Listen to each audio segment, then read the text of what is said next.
Olá, povo. Tranquilo, gente? Vamos falar hoje sobre blocos econômicos, BRICS, a China e economia. Um conceito de economia que o pessoal da USP dá, qual é? É o conjunto de atividades desenvolvidas pelos homens visando a produção, distribuição e o consumo de bens e serviços necessários à sobrevivência e à qualidade de vida. Então, a gente trabalha, os governos buscam condições de fazer com que as pessoas possam ter fruto para o seu sustento, aí é o trabalho, mas através do quê? Da economia que vai gerar essas atividades que vão gerar os recursos, ok?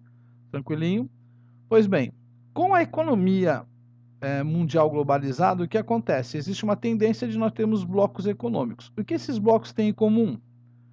Facilitar o comércio entre os países membros, adotam redução ou isenção de impostos ou de tarifas alfandegárias, buscam soluções em comum para problemas comerciais e, em tese, o que seria que esse povo que faz parte do mesmo bloco econômico quer? Aumentar o crescimento econômico dos países. Geralmente, esses blocos, o que eles são? São formados por países vizinhos ou que possuem afinidade cultural ou comercial. Essa é a nova tendência mundial, pois cada vez mais o que acontece? O comércio entre blocos cresce. E afirma os economistas que quem ficar de fora desses comércios, desses blocos econômicos, vai ficar isolado comercialmente, ou seja, não vai ter renda para o seu povo. Aqui nós temos um mapa mostrando alguns blocos, mas o que nós vamos trabalhar? Aqui em cima, NAFTA, Mercosul, União Europeia, SADC e aqui a ASEAN. Depois, ainda um pouquinho mais, vamos trabalhar falar um pouco da China e o BRICS, que não está aí. União Europeia. A União Europeia nós vamos estudar com mais ênfase quando nós tratarmos de Europa. Mas só para você saber aqui, a Europa contém os países. Aqui o símbolo da União Europeia, né, uma bandeira azul com as estrelas, você já deve ter visto em jornais. Em tese, quais são as características? Possui uma moeda única, o euro. Está aqui o símbolo do euro. Aqui em cima da imagem aqui do euro, que você...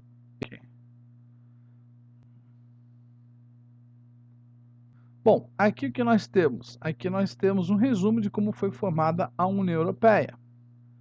A ASEAN, o que vocês percebem aqui? Vocês estão percebendo os países que fazem parte da ASEAN, né? Países asiáticos. Dentre eles a Tailândia, Filipinas, Malásia, Singapura, Indonésia.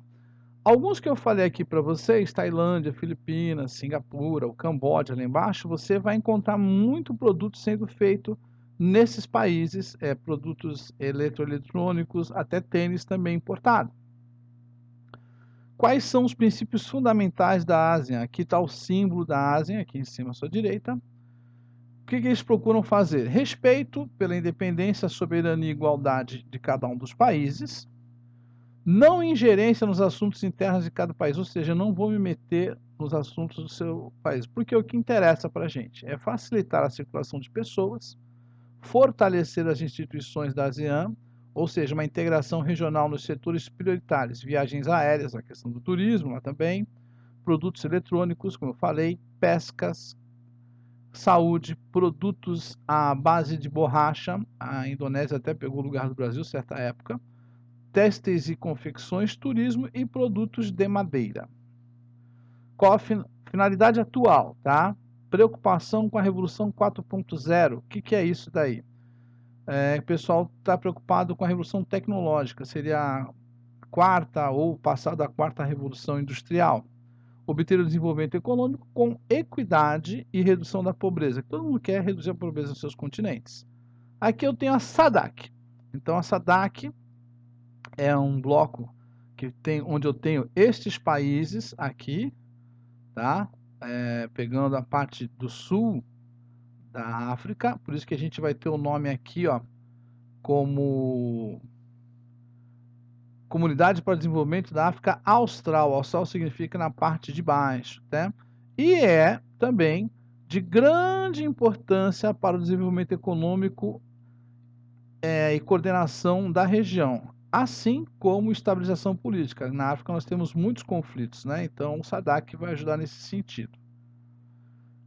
Quais são os objetivos do SADC? estimular o comércio de produtos e serviços entre seus países, como todos eles têm, diminuir a pobreza da população, o continente africano tem muita pobreza, promover o crescimento sustentável dos países do bloco, promover a paz e bons relacionamentos políticos, cooperação socioeconômica e política também na região, além do que buscar soluções comuns para os principais desafios, redução e unificação das tarifas. Veja só que eu tenho aqui a população com 291 milhões, PIB per capita, 4.500 dólares. Só que isso seria o quanto, né, cada pessoa estaria ganhando, mas a gente sabe que não é isso. É por causa... Por que eu tenho essa diferença? Justamente porque eu tenho vários recursos naturais, só que poucas pessoas exploram esses recursos naturais. Então esse número aí não é um verdadeiro. O NAFTA, a gente está pegando aqui o globo, quais são os países? Canadá, Estados Unidos e México, e aqui onde estão no globo, né?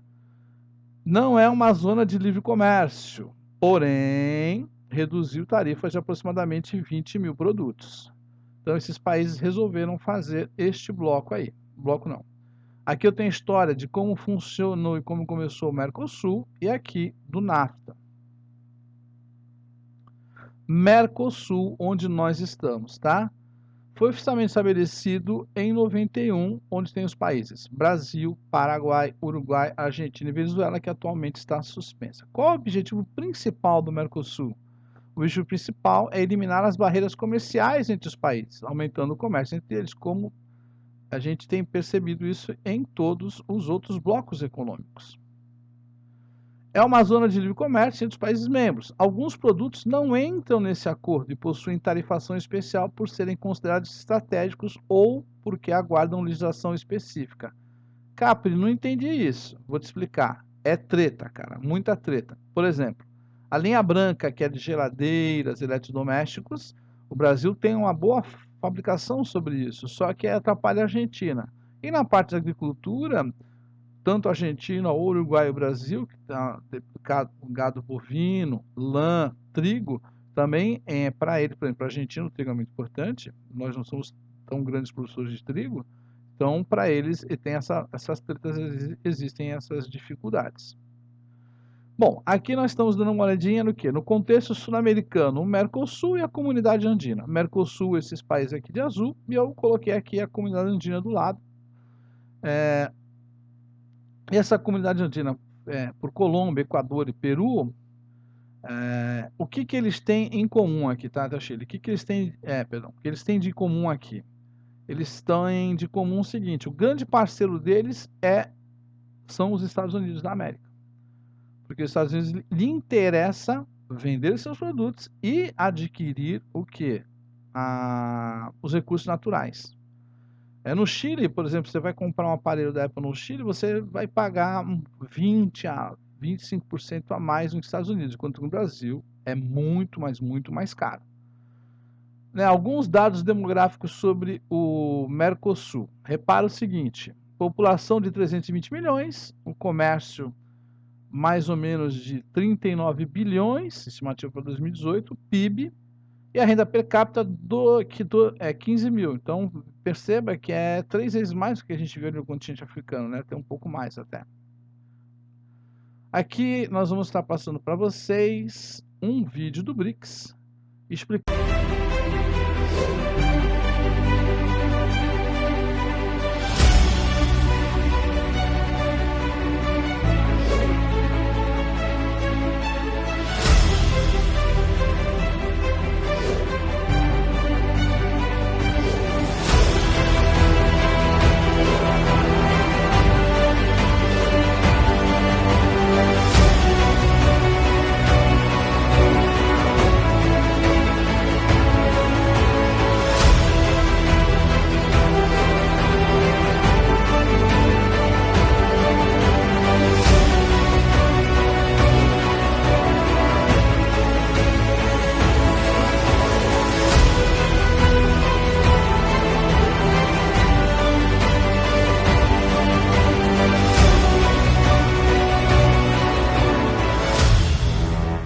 BRICS.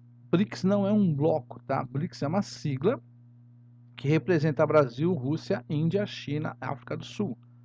Esses são países considerados de economia emergente ou em desenvolvimento, ok? Como eu falei para vocês, não são um bloco, né? E o Brasil, a Rússia, a Índia, a China, eles têm qual a intenção? De formar um clube político ou uma aliança com o intuito de transformar o poder econômico, ou seja, a sua influência na geopolítica. Quais são os objetivos e características do BRICS? O que nós temos? Boas reservas de recursos naturais. Um banco de reservas econômicas, né, para poder ajudar o povo. Além do que, eu também tenho diminuição, apesar de lenta, das desigualdades sociais, a gente tem que tentar fazer isso. Estabelecer a economia também. Estabelecer cooperação nas áreas científica, cultural, técnica, setor acadêmico e fortalecer a economia dos países membros. Que mais? Eu tenho os índices sociais em processo de melhorias, né? A gente tem buscado, o Brasil melhorou muito nos últimos anos em termos de ascendência do pessoal diminuir a desigualdade social. Falta muito. Fazer o BRIC virar uma instituição, de fato. Outra coisa, investimentos em infraestrutura, né? Então, veja só, nós temos recentemente apareceu uma notícia onde a China ajudou o Brasil aí com financiamento para construir estradas de ferros, que vai ajudar bastante a nossa economia. E também, quando vai investir na construção, eu vou colocar a gente para trabalhar. Então, já está rolando dinheiro. Então, isso também ajuda na economia. Isso vai fazer o quê? Com que aumentem também os níveis de exportação e crescimento desses países. Ok? Um pouco mais, o produto interno também está em crescimento. E manter uma situação política estável. Olha só esses gráficos aqui, mostrando a evolução, né, de como era em 1990, que esses países do BRICS tinham participação, e depois como aumentou. O que acontece com isso? Olha lá. Também ancoram a economia dos países importantes fatores para o comércio internacional. A Rússia é rica em recursos energéticos e fornece petróleo, gás e carvão à União Europeia. O gás que a Rússia fornece, também carvão. Aí eu tenho também, o Brasil é grande exportador de minérios, com a África do Sul, e o maior exportador mundial de alimentos. China e Índia estão se tornando os maiores fabricantes e exportadores de produtos industrializados. Então, esses países que não são, assim, vamos dizer, desenvolvidos, com um povo com melhor condição de vida, mas temos condições de fazê-lo, esse povo está fazendo esse grupo aí dos BRICS para tentar ter mais influência e diminuir as diferenças no seu país. Quais são agora, China, né? A questão da China. Quais são as ambições globais, né? Ambições globais, né? Com exceção da economia, o país ampliou a influência mundial. A China, você repara aí que a China, ela tem uma questão de importação, exportação, até que o Brasil, né, a gente exporta mais do que importa. Então, assim, repara que a China tem uma participação na economia mundial muito grande. Outra coisa, repara aqui como é que a economia chinesa cresce, né? Então, o pessoal fica preocupado com a economia chinesa, que quando cresce uma economia, eu estou vendendo mais, o que acontece? O outro está vendendo menos. E aí, esse dinheiro fica no meu país. Para você entender, né? A economia da China cresceu no passado no ritmo mais devagar em quase 3 décadas. E, note que está aqui, a China terá o maior PIB, com 28% da riqueza mundial, mais de um quarto, para 2050. Ok, povo? Então ficamos aí. Essas são algumas referências. Não esqueçam de fazer a atividade 30. Sucesso para todo mundo. Um abraço.